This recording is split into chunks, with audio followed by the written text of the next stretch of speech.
Muito boa tarde a todos, senhores e senhores deputados. Queria cumprimentá-los, cumprimentar também o Sr. Diretor-Geral da Direção-Geral de Energia e Geologia, o Dr. Paulo Carmona, a quem agradeço a disponibilidade ou as boas-vindas para participar aqui neste grupo de trabalho. Como a hora já vai longa e estamos a iniciar a audição um bocadinho atrasados, eu passava já para a distribuição da grelha, que foi distribuída a todos os deputados. Temos aqui 10 minutos para a intervenção inicial por parte da Direção-Geral de Energia e Geologia, depois temos uma ronda por todos os partidos, para 5 minutos para os grupos parlamentares, 3 para os deputados únicos e depois fechamos com uma resposta global por parte da DGEG de até 15 minutos. Como eu dizia, como estávamos a iniciar esta audição ligeiramente atrasados, eu pedia que o tempo fosse rigorosamente cumprido e passava, sem mais demoras, a palavra ao Sr. Diretor-Geral de Energia e Geologia, Dr. Paulo Carmona, para a sua primeira intervenção. 10 minutos. Muito obrigado. Peço desculpa pelo atraso. Foi ali, enfim, fomos salvos porque ficámos lá parados à espera de alguém para nos ir buscar, mas foi resolvido. Tem a apresentação convosco? Enviaram aqui para os serviços da Comissão?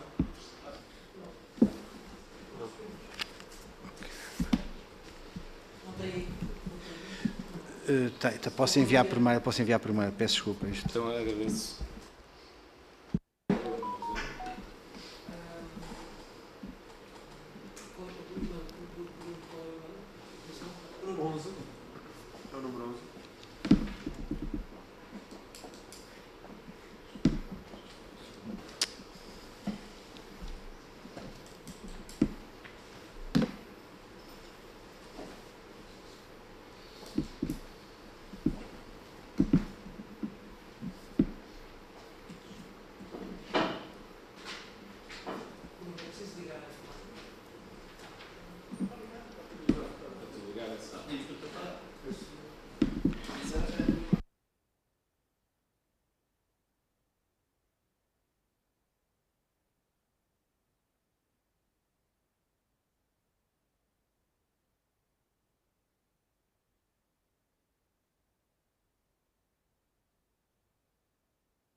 Pronto, depois destes constrangimentos iniciais, julgo que já temos condições.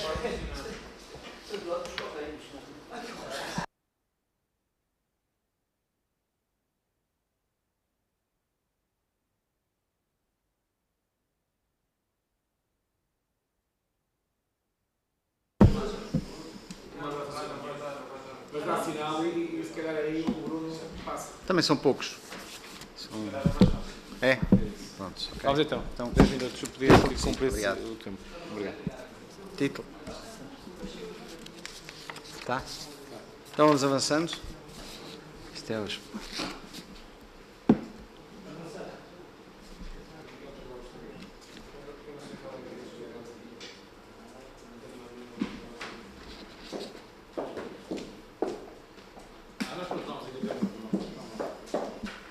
isto também é rápido, não vou utilizar os 10 minutos.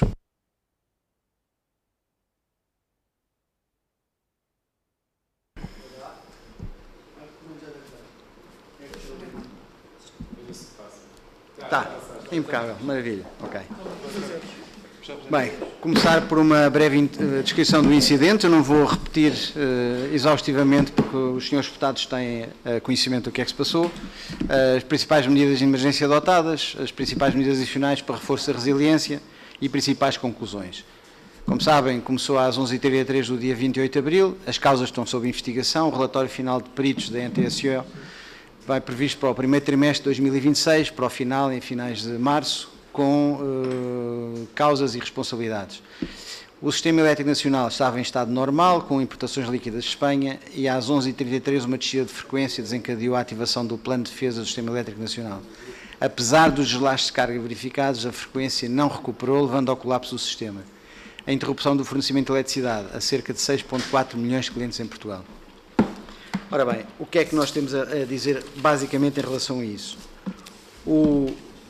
Como sabem, e aliás nós, nas várias reuniões internacionais, não falamos em apagão ibérico, falamos em apagão espanhol, porque Portugal está, e veremos mais à frente, o sistema elétrico nacional é bastante mais resiliente que o sistema elétrico espanhol, a mercê de medidas que foram adotadas ao longo dos anos, todos somos responsáveis, quem lá esteve e quem está, pela resiliência do sistema. Portanto, foi em Espanha, não foi em Portugal, portanto, não, a responsabilidade não é direta nossa, em primeiro lugar. Segundo lugar, não era de maneira nenhuma evitável, enfim, já várias entidades falaram nisso, dada a interligação que nós estamos com Espanha no MIBEL e é bem que existe esse mercado, que é um mercado que dá competitividade e é em favor, concorrência, e em favor dos próprios consumidores, portanto temos alternativas de fornecimento e este mercado integrado é um exemplo em nível europeu, este mercado ibérico e o mercado escandinavo são dois grandes exemplos de mercados integrados e de interligações, com França é outro tema que os senhores deputados também sabem bastante bem, mas pelo menos aqui em Espanha temos, bem dos consumidores portugueses, temos essa interligação, mas pronto, tem estes azares, que não há nada que não tenha efeitos secundários é que somos altamente contagiados por sistemas que possam, enfim, não correr bem de um lado ou do outro da fronteira. O terceiro é que nós conseguimos reiniciar isso sozinho, então, ou seja, Portugal, através dos efeitos do Black Start, já falaremos mais à frente, conseguiu reiniciar o seu próprio sistema um pouco mais lentamente e depois, obviamente, com a ajuda que veio de França, conseguimos acelerar mais o processo, mas isso também nos deu um fator de confiança em que nós conseguiríamos, pelos nossos próprios meios, reiniciar o sistema.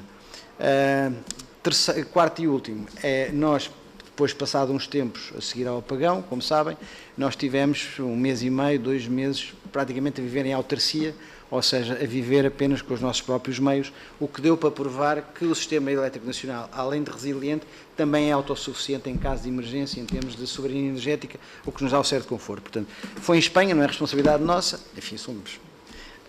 Não era evitável, nós reiniciámos sozinhos, éramos capazes de o fazer e nós conseguimos viver a autarcia facilmente em relação ao sistema. Principais medidas de reforço de resiliência, como sabem, foi proposto e já está em vigor, vai começar agora em princípio este ano, em janeiro, o sistema de serviço arranque, o chamado Black Star, para mais 2 centrais adicionais, no Sabor e no Alqueva, isso já foi terminado. A segunda medida, a prorrogação do funcionamento do ciclo combinado da tapada do gás natural, da tapada do outeiro até 2029, que é algo que já estava previsto, mas que foi, enfim, foi empurrado com bastante força para que isso acontecesse, porque de facto, sem a tapada do outeiro, com o Black Start, nós não conseguiríamos avançar sozinhos, com certeza, apesar de agora passarmos 2 para 4.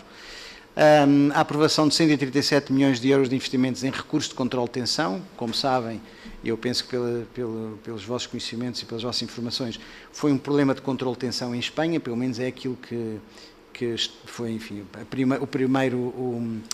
o primeiro relatório provisório apontou para esse tema. O lançamento do mercado de serviços de sistema com base em armazenamento por baterias, leilão para contratação de pelo menos 700 MVAs até janeiro de 2026. Como sabem, o sistema das baterias é complementar e é essencial para a nossa transição energética. As energias renováveis, sem as baterias, acabam por estar demasiado dependentes em termos da mãe natureza, se podemos dizer assim, dependentes do vento, dependentes do sol e dependentes da chuva para as hídricas, e isso nós conseguimos ter essa liberdade, essa capacidade, nós conseguimos gerir nós próprios sem estarmos suspensos de qualquer coisa que possa não correr bem, e poderá ter sido eventualmente algo que tenha acontecido com isso. Portanto, temos a descarga das baterias que pode dar digamos, fator de inércia em que nós conseguimos controlar eventuais desligamentos, a expressão, do sistema. Quinto, a aceleração da viabilização de projetos de produção de energia renovável com títulos de reserva de capacidade de injeção na rede elétrica de serviço público atribuídos. Ou seja, nós estamos a precisar de ter mais capacidade de produção dentro do sistema, portanto, estamos a acelerar com muito dentro dos TRCs, a própria Direção-Geral o está a fazer. Títulos que foram atribuídos e que não estão a ser utilizados, nós vamos recolhê-los e vamos distribuir a quem tenha essa vontade e essa capacidade. Portanto, vamos fazer uma espécie de reconversão ou de reestruturação dentro do sistema. Aqueles que têm, mas não fazem, passam para quem quer fazer e não tem. Portanto, isso vamos fazer para que, para já, não só temos o cumprimento do PNEC, como também temos esta situação do apagão que nos obriga a sermos mais rápidos e consequentes. Em sexto lugar, a apresentação do estudo da avaliação ambiental estratégica para zonas de aceleração de energias renováveis, também estava previsto, até temos um projeto do PRR e a EMER constituída o ano passado, em março de 24, para tratar exatamente dessas zonas de aceleração, que é uma forma de nós fazermos já uma avaliação prévia de impacto ambiental, uma avaliação estratégica, para que dentro daquelas zonas de aceleração consigamos ter uma forma mais rápida e célere de licenciar novos projetos, porque o projeto, as DIAs já estão praticamente pré-aprovadas. A aceleração da instalação de soluções de armazenamento, como estávamos a falar nisso, da isenção da avaliação de impacto ambiental em casos específicos, isso já foi tomada, portanto, quer a DGE, quer a APA emitiram um despacho conjunto para acelerar essas soluções de armazenamento em todas as instalações de energias renováveis, produtos eletroprodutores renováveis, e não só em situações standalone, passo o anglicismo, em que são armazenagens que vivem para o sistema, ou seja, vão buscar energia quando ela é muito barata, quando há, por exemplo, sol, e vão vendê-la a serviços de arbitragem quando não há sol ou não há vento, por exemplo, durante a noite ou uma situação qualquer desse género, que possa injetar energia no sistema e com isso fazer a arbitragem, porque o preço normalmente durante o dia, quando há muita produção, é um preço mais baixo, até tendencialmente, ultimamente, perto de zero, no verão, e conseguir vender a um preço mais caro, que é o sonho de qualquer pessoa, é comprar barato e vender caro. A melhoria do modelo de ligação à rede, vender caro, comprar barato e vender caro, obviamente com a facilitação que nós estamos a fazer, em conjunto com a APA, para conseguir instalar essas centrais de armazenagem, que depois também dão resiliência do próprio sistema. A melhoria do modelo de ligação à rede, incluindo a reformulação do funcionamento das zonas de grande procura, saiu agora um decreto-lei recentemente para as zonas de grande procura, nomeadamente em Sines, com todos os projetos, podemos falar nisso, de data centers e de hidrogénio e de outros investimentos que requerem bastante, são eletrointensivos nesse aspecto. Portanto, nós estamos com mais ou menos 9 gigawatts de potência de consumo e produção diárias,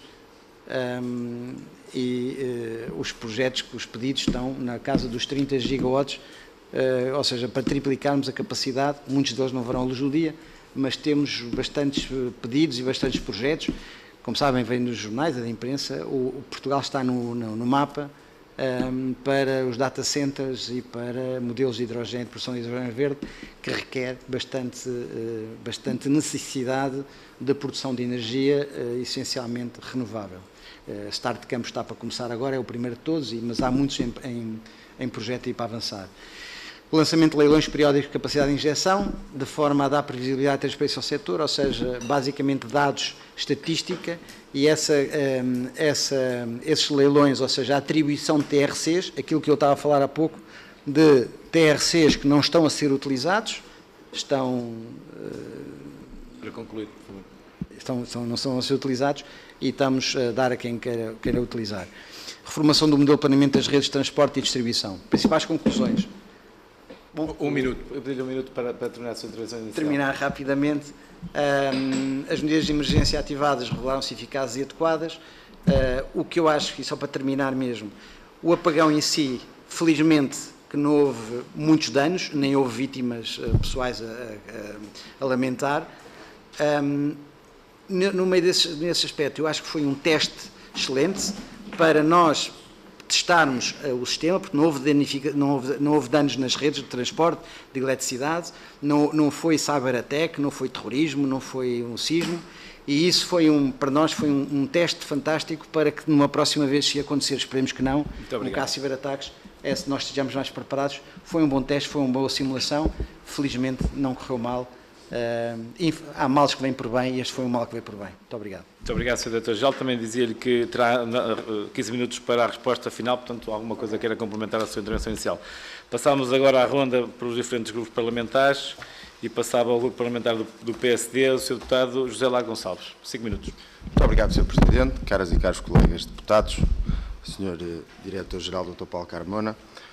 A título de enquadramento, dizer-lhe que ouvi com muita atenção a explicação que fez e algumas conclusões que nós conseguimos retirar, para além de que o apagão foi um evento excepcional e de dimensão sistémica, acabou por afetar muitos cidadãos e colocou à prova a resiliência do sistema elétrico.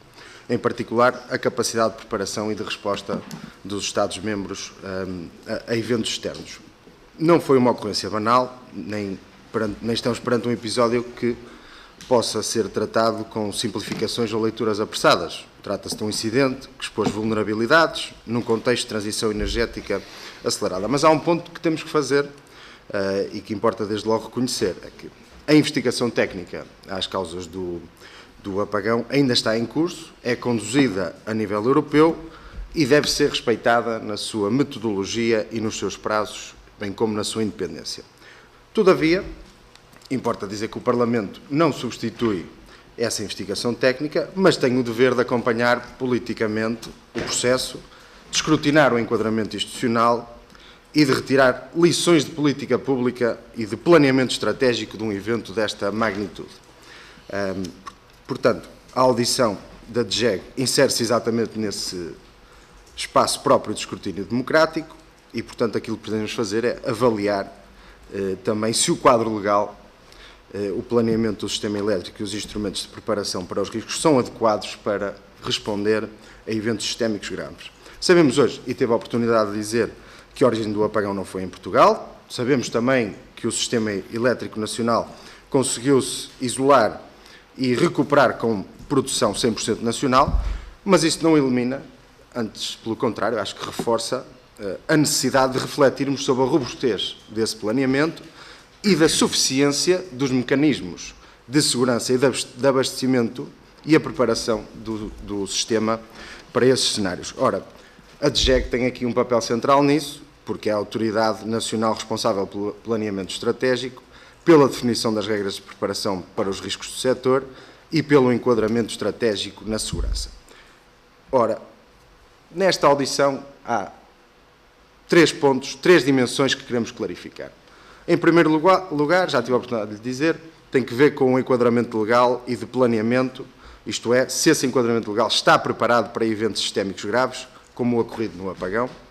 Em segundo lugar, se os instrumentos de segurança e de abastecimento, nomeadamente ao nível de redes, centrais despacháveis e serviços críticos, são adequados ao atual perfil do sistema elétrico. E, em terceiro, que lições de política pública e de planeamento estratégico que podemos retirar desde já, independentemente daquilo que venham a ser as conclusões da investigação técnica europeia. Ora, é neste espírito, é com esta base, que queria colocar-lhe as seguintes questões. Em primeiro lugar, se considera então que o enquadramento legal atualmente em vigor está adequado aos eventos desta natureza, ou se identifica lacunas que possam ser revistas e supridas.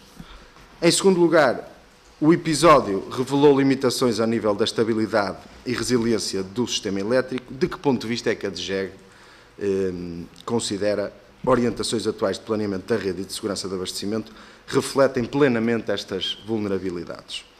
Em terceiro lugar, as medidas já anunciadas pelo Governo, nomeadamente o reforço da capacidade de Black Start e a manutenção das centrais despacháveis, estão, na perspectiva da DGEG, alinhadas com as necessidades estruturais do sistema ou deverão ainda ser complementadas por outras soluções de médio e longo prazo? E se considera que o planeamento do sistema elétrico, num contexto de elevada penetração renovável, exige uma revisão mais profunda de pressupostos de segurança, designadamente ao nível de inércia, controle de tensão e flexibilidade. Sr. Diretor-Geral, por último, questiono se, na articulação entre o planeamento nacional e o enquadramento europeu, se entende a DGEG que os mecanismos existentes permitem uma resposta suficientemente célere e eficaz após os eventos desta gravidade e, independentemente das conclusões finais da investigação técnica, já teve a oportunidade de transmitir as conclusões de Vossa Excelência, contudo, eu gostaria de questionar se já tem lições preliminares que possam ser retiradas e integradas no planeamento estratégico nacional para, lá está, reduzir a probabilidade ou o impacto de futuros apagões. Muito obrigado. Muito obrigado, Sr. Deputado, também pelo cumprimento do tempo, do estrito cumprimento do tempo. Passava agora ao Grupo Parlamentar do Chega, o Sr. Deputado Bernardo Peçanha. Muito obrigado, Sr. Presidente. Srs. Deputados, aproveito também para cumprimentar o Sr. Diretor-Geral, Dr. Paulo Carmona, permita-me desde já iniciar com este enquadramento. A DGEG não gera redes, nem intervém na operação diária do sistema elétrico. Tem, porém, um papel essencial, um papel central na definição das orientações de política energética, na avaliação estrutural do sistema e no apoio técnico às decisões do Governo. É por isso essencial perceber se o apagão de 28 de abril foi apenas resultado de um evento excepcional ou se expôs fragilidades que já eram conhecidas e que não foram devidamente acauteladas. Nos últimos anos, o sistema elétrico português passou por transformações profundas. Crescimento muito acelerado da produção renovável, redução significativa da capacidade firme convencional, maior dependência de interligações e aumento de complexidade operacional. Estas opções foram assumidas como escolhas estratégicas, com objetivos claros, mas colocavam também desafios relevantes ao nível da resiliência e da segurança do abastecimento, que importa hoje analisar com realismo. Importa sublinhar que estas preocupações não surgiram apenas depois do apagão. Antes de abril de 2025, existiam alertas públicos de especialistas e referências a preocupações técnicas quanto à robustez do sistema elétrico nacional. É neste contexto que colocamos as nossas questões. Em primeiro lugar, a antecipação do risco. Perguntamos se antes do apagão a DGEG considerava plausível um cenário de instabilidade sistémica grave ou mesmo de apagão generalizado. Existiam avaliações formais de vulnerabilidade do sistema elétrico nacional que identificassem riscos associados à elevada penetração de produção intermitente, à redução da capacidade firme e à crescente dependência de interligações? Se essas avaliações existiam, que impacto tiveram nas opções estratégicas adotadas e nas recomendações feitas ao Governo? Em segundo lugar, as escolhas políticas realizadas. A aposta muito acelerada em fontes renováveis intermitentes e o encerramento de centrais convencionais foram decisões assumidas no plano de política energética.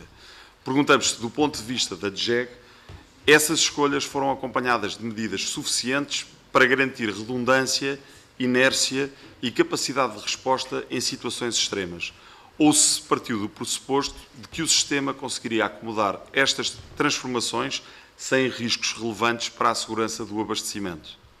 Neste contexto, importa também dizer com clareza que o debate sobre a segurança do sistema elétrico não pode continuar condicionado por tabus.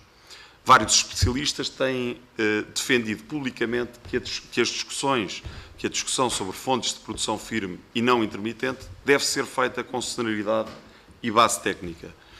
O próprio Sr. Diretor-Geral, Dr. Paulo Carmona, por exemplo, tem afirmado que Portugal não deve excluir à partida a opção nuclear do debate estratégico, precisamente por razões de estabilidade, redundância e resiliência do sistema. Esta posição não é ideológica, é uma posição técnica que se prende com a necessidade de garantir capacidade firme, previsibilidade e autonomia em cenários de stress extremo do sistema elétrico, como aquele que vivemos no dia 28 de abril. Em terceiro lugar, a especificidade do sistema português. Portugal é, na prática, um sistema periférico com menor margem de manobra em situações de desacoplamento da rede europeia e maior exposição a choques regionais. Perguntamos se esta condição foi devidamente considerada no Plano Energético Nacional ou se foram adotados modelos e pressupostos pensados para sistemas centrais com maior capacidade de absorção de falhas. Em quarto lugar, a situação mais recente do sistema elétrico. Sem recorrer a dramatizações, importa perceber se, digamos que nos últimos tempos, a DGEG identificou situações de maior fragilidade do sistema, com margens de segurança reduzidas, níveis de tensão mais críticos ou dependência acrescida de fatores externos. A questão é simples e objetiva. Após o apagão de 28 de abril, já estivemos à beira de um novo apagão? Em quinto lugar, o futuro. O apagão de abril não deve ser encarado como um aviso. Perguntamos, por isso, que correções estratégicas estão hoje a ser ponderadas pela DGEG. Se está em cima da mesa uma maior diversificação de fontes, o reforço da capacidade firme, soluções de armazenamento em escala relevante ou a reavaliação de opções que nos últimos anos foram afastadas do debate político.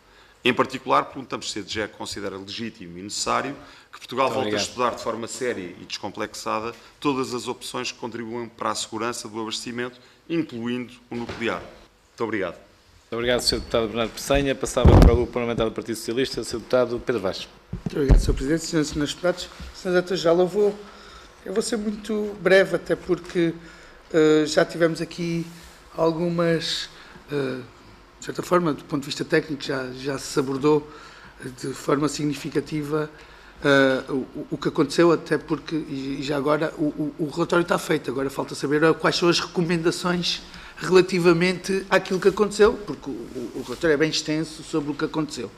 Portanto, recomendações sobre aquilo que aconteceu, com base no que aconteceu. No âmbito daquilo que são daquela que é a missão da DGEG, eu gostava de saber se a DGEG ou o Estado português tem tido interações com a Espanha, designadamente no sentido de termos aqui um equilíbrio entre as questões do controle de tensão. Ou seja, o modelo espanhol, o funcionamento em Espanha é diferente de Portugal. Aliás, como a REN explicou aqui na audição que fez, no que diz respeito aos limites máximos, aos requisitos de controle de tensão de cada país, daí o nosso sistema ser mais resiliente que o sistema espanhol. A minha questão está a haver conversações com a Espanha no sentido de uniformizarmos aquilo que acontece em Espanha com o que acontece em Portugal e o resto da Europa, já agora, porque e se calhar se isso fosse uniforme, talvez não tivesse acontecido o que aconteceu. Eu gostaria de discordar um bocadinho de si no que diz respeito ao teste espetacular. Aquilo que aconteceu foi muito grave para a vida de muita gente. Não é propriamente um teste, nem é uma coisa boa, é muito má. Aliás,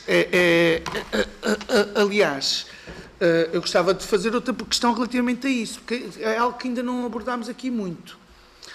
Se chegou à DGEG, ou se a DGEG tem conhecimento, de pedidos por parte de associações empresariais, por exemplo, a AIP fez um inquérito, 95% das empresas portuguesas foram afetadas, prejuízos na ordem dos 2 mil milhões de euros identificados. E eu gostaria de saber se a DGEG chegou a alguma indicação por parte de alguma entidade relativamente a prejuízos e formas de rever esses prejuízos. E para terminar, vou já terminar porque eu não preciso de fazer uma explanação muito grande.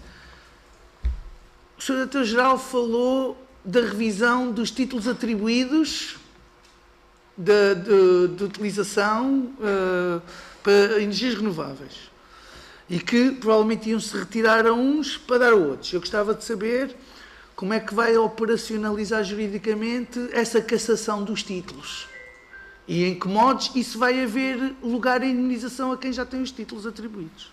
Só isso. Muito obrigado. Muito obrigado, Sr. Deputado Pedro Vaz. Passava agora ao Grupo Parlamentar da Iniciativa Liberal, Sr. Deputado Jorge Miguel Teixeira. Muito obrigado, Sr. Presidente, Sr. Diretor-Geral. Também eu tenho tenho perguntas em dois âmbitos diferentes. O primeiro tem que ver com, bem, ambas têm a ver com planeamento. O primeiro tem que ver com a capacidade que temos ou não de antecipar este tipo de eventos.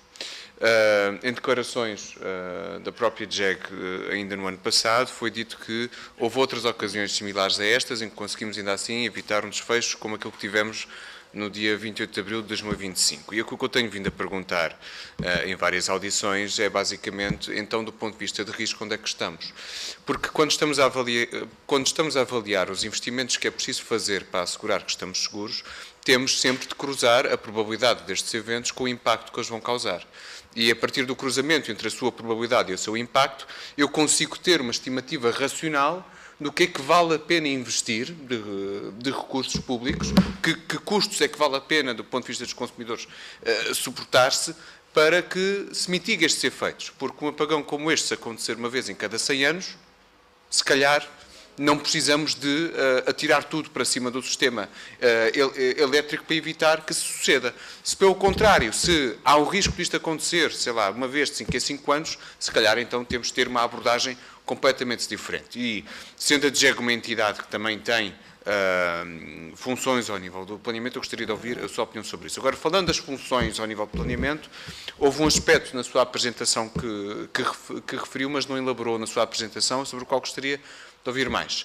Falou numa necessidade de reformulação do modelo de planeamento ao nível das redes de distribuição e de transporte de eletricidade em Portugal. Eu gostaria de ouvir qual é o modelo que tem pensado, qual é a proposta que tem em mente relativamente a isso, aliás, à luz da agência de energia que se perspectiva que venha a ser criada num futuro decreto-lei a ser proposto pelo Governo. A Sra. Ministra do Ambiente falou nisso há pouco tempo.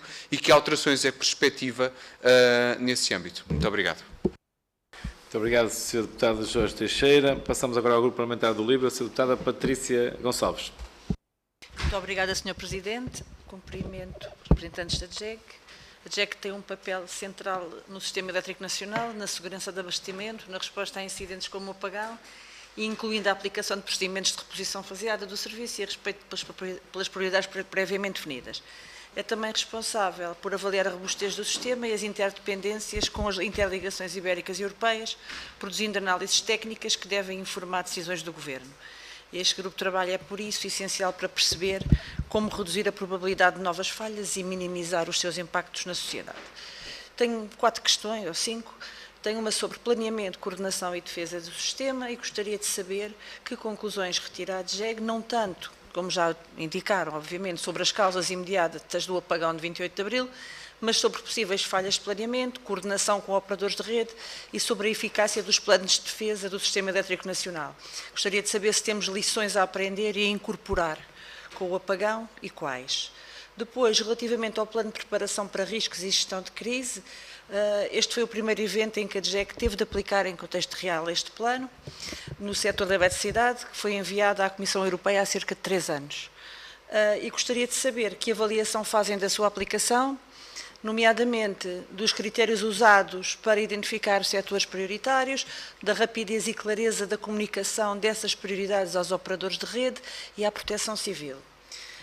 E se foram identificadas necessidades de alteração na clarificação de responsabilidades ou no reforço da proteção de consumidores vulneráveis e de serviços essenciais.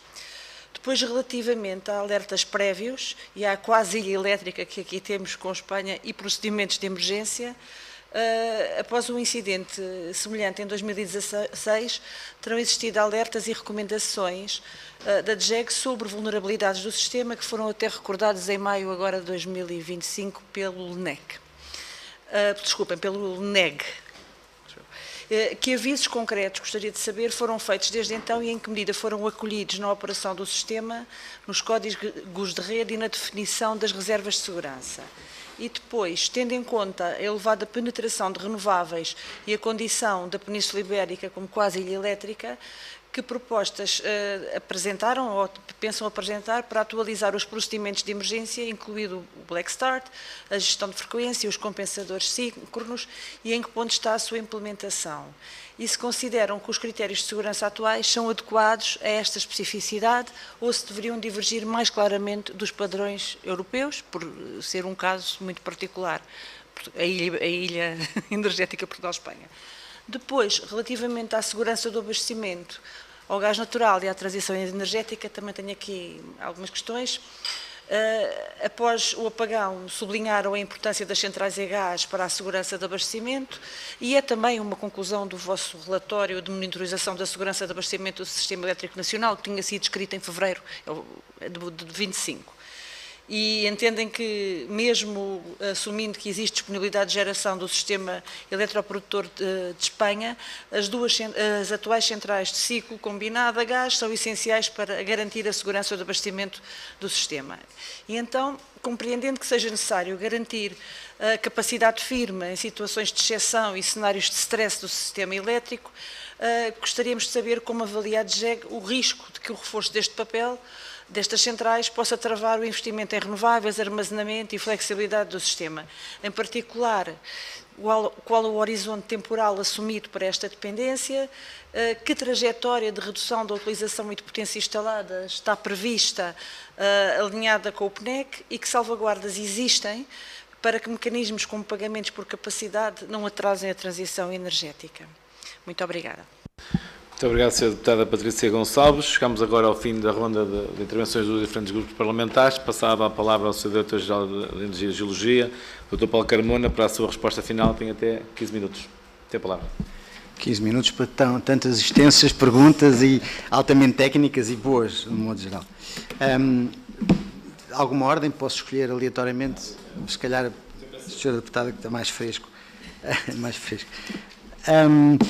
Sim, o plano de risco apresentado à União Europeia, e mencionou há 3 anos, não tinha nem, enfim, a própria União Europeia não considerou para nenhum país da União Europeia um apagão desta dimensão. Ou seja, nós temos planos de risco, aliás, já aconteceu apagões no passado, o caso da célebre cegonha e outros que, entretanto, se calhar com menos efeitos, mas que aconteceram no passado, mas são apagões parciais. Desta dimensão nunca houve, portanto, o plano de risco, entretanto, nós submetemos um novo draft em junho, já considerando esse evento excepcional para o plano de risco, entretanto, enviámos à União Europeia para enfim, fatores de mitigação. A atualização dos mecanismos de emergência, os mecanismos de emergência estão em funcionamento, nomeadamente, como fala, a questão dos compensadores síncronos e outras medidas de segurança e resistência do sistema. E aí pego na questão também do Sr. Deputado Jorge Teixeira, que era aquela questão a questão do risco. É uma questão política, não é uma questão técnica, será decidida, obviamente, a nível político, porque nós quisermos ter uma segurança a 100% custa muito dinheiro. Essa questão dos compensadores signos, quanto é que nós temos, os Black Starts, era bom se calhar temos 10, do que se calhar só temos 4. Essa dimensão, a DGEC faz o aporte técnico e temos um grupo de trabalho a funcionar com académicos e não só pessoas do setor, para ver essa dimensão do que é necessário. E depois é o decisor político que vai dizer assim, olha, vocês têm que...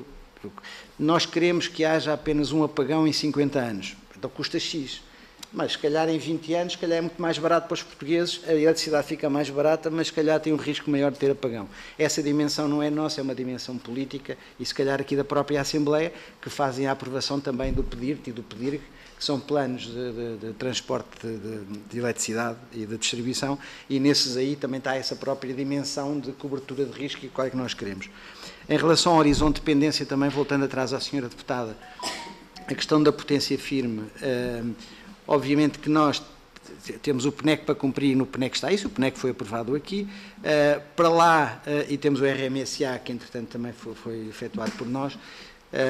Claro que o planeamento energético em Portugal está muito também dependente daquilo que eu referi há pouco, da vontade de atração, a vontade e a capacidade de atração que nós temos em Portugal de investimento direto estrangeiro, com alguma dimensão, mas que também requer produção de eletricidade.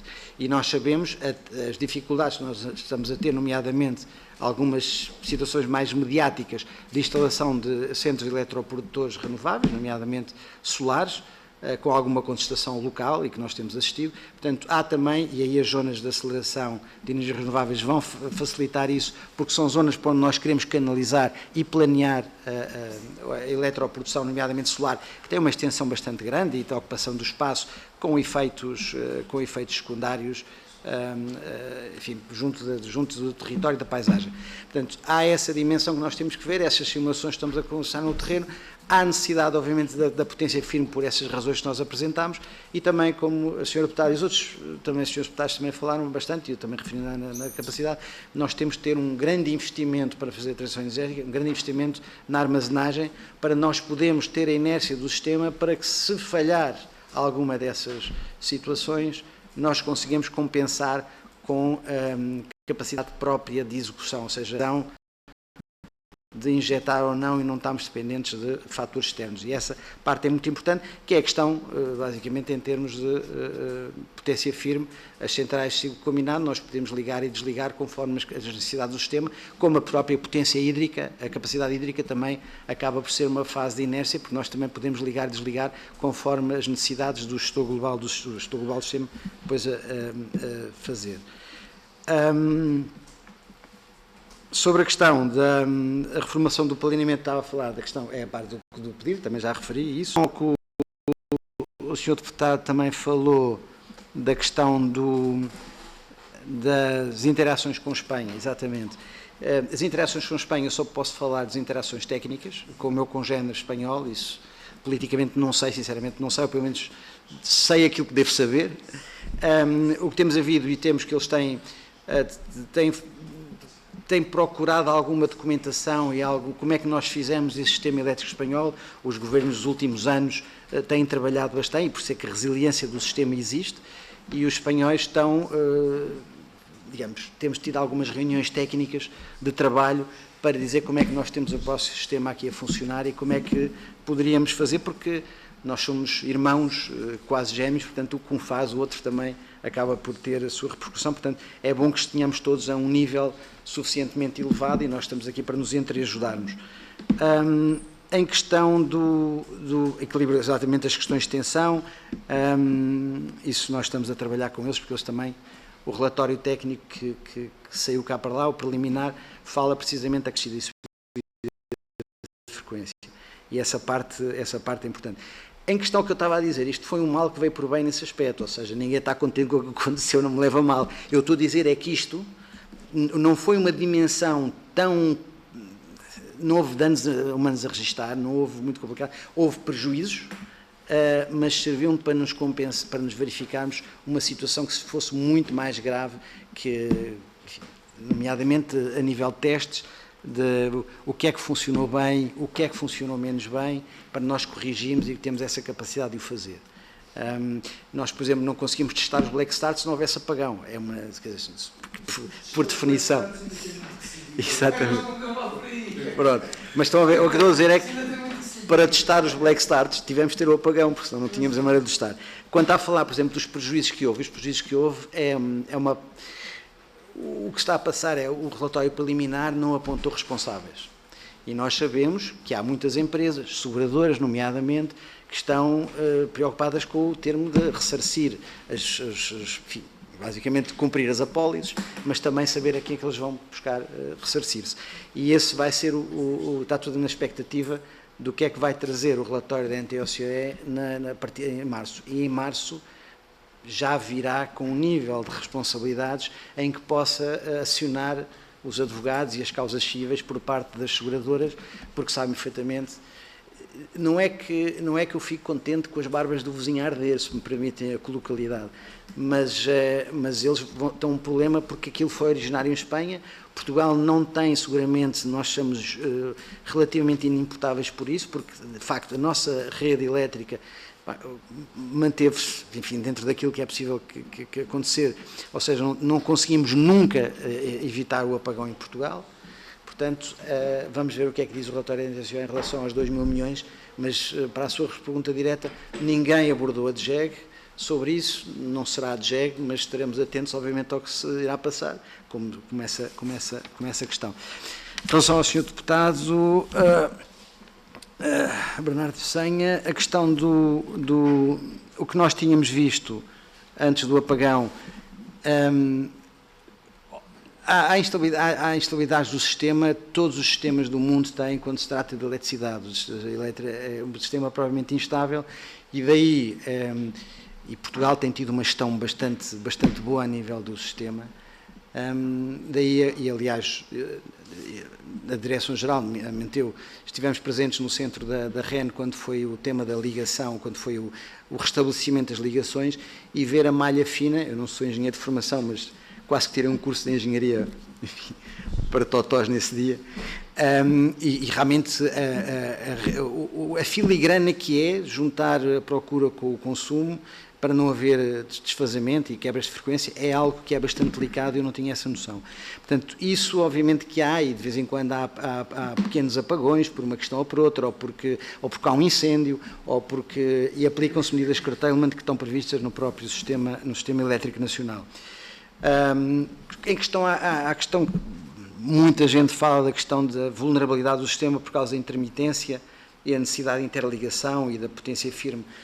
O tema em si não foi o problema das renováveis nem o problema da intermitência, foi mesmo um problema, parece, atenção, foi um problema mesmo da própria gestão do sistema, porque há complementaridade nessas fontes de renováveis. E mais uma vez, o sistema é essencial para nós termos renováveis no sistema. As renováveis, estamos a falar solar e eólica, que são mais dependentes da natureza do que a hídrica em si.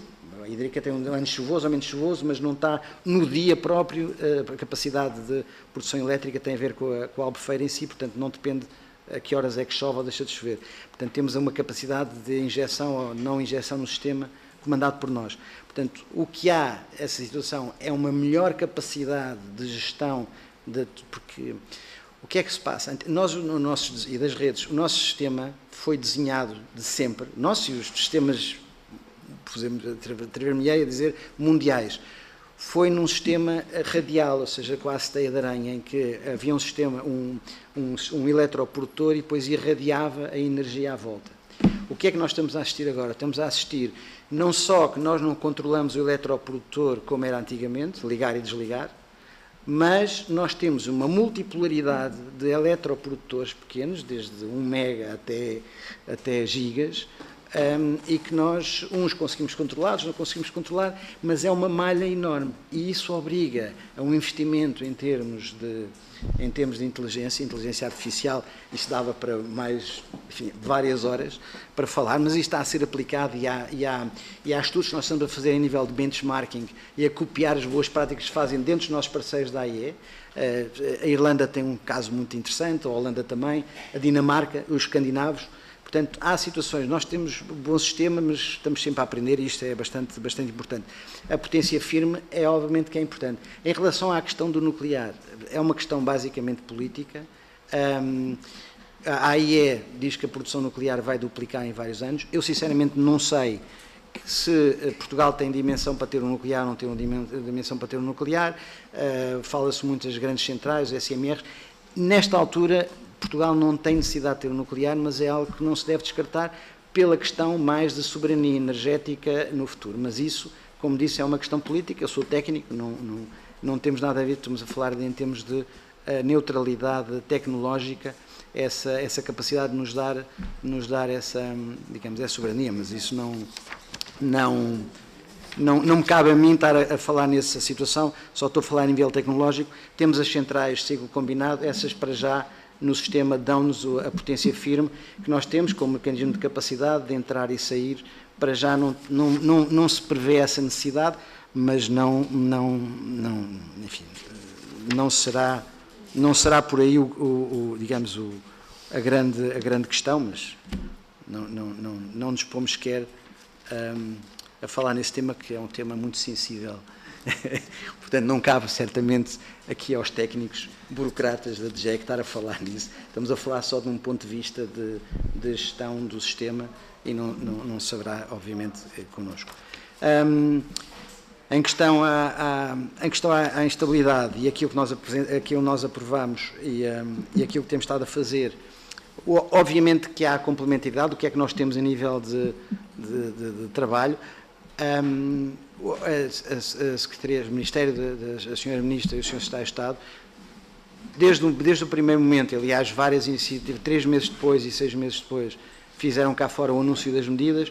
Obviamente é uma questão política, há sempre necessidade, em todo o lado, de melhorar sempre a capacidade, digamos, o enquadramento legislativo. Nós aprendemos muito, e é aquilo que estamos a falar com o Sr. Deputado, nós aprendemos muito com este apagão. Era preferível não tivesse acontecido, mas a acontecer é o chamado efeito secundário, um mal que acabou por vir por bem, e isso provou que nós estávamos bem, mas há muitas coisas que possamos melhorar ainda, nomeadamente a nível desse enquadramento legislativo que o Sr. Deputado estava a falar nessas situações. E penso que... Tenho 1 minuto? Bom, muito pequenino. A estabilidade do sistema existe, o sistema é estável, não há dúvida absolutamente nenhuma. Temos complementaridade com outras soluções, está-se sempre a trabalhar, o que é que pode acontecer, não sabemos. Há disrupção tecnológica também a acontecer na área da energia, há muitas situações que não são colocadas. Há outra coisa que o Sr. Deputado depois não falou, que é aquela questão dos TRCs. Nós não vamos tirar TRCs a quem tem o direito, obviamente, se não era um problema jurídico. Eu acho que o Estado, o Governo português e o Estado, no modo geral, não se quer meter nessa maneira. Eu estou a falar dos TRCs que, de certa maneira, tinham os seus prazos e tinham as suas caducidades e, obviamente, exatamente, não vamos fazer... Agora, há TRCs em que nós estamos por favor, vá, construa, por favor, construa, e diz assim, olha, que temos pessoas que o senhor não quer construir, há pessoas a construir, temos um PNEC para o fazer, mas sempre no respeito da legalidade, não vamos arbitrariamente. Muito obrigado. Sim, não. E o que eu mencionei depois na apresentação foi regime de leilão, que é o regime mais competitivo, já houve no passado e haverá certamente no futuro, que é o regime mais transparente para nós voltarmos a atribuir os TRCs para o cumprimento do PNEC e para a sustentabilidade e resiliência do sistema. Muito obrigado. Muito obrigado, Sr. Diretor-Geral. Chegamos então ao fim da nossa audição, mas sem antes voltar a agradecer novamente a disponibilidade para participar nesta audição e também o contributo que deu aqui ao grupo de trabalho. E então, de seguida, temos agora já o nosso Primeiro-Ministro na sessão plenária, portanto, vamos terminar. Muito obrigado.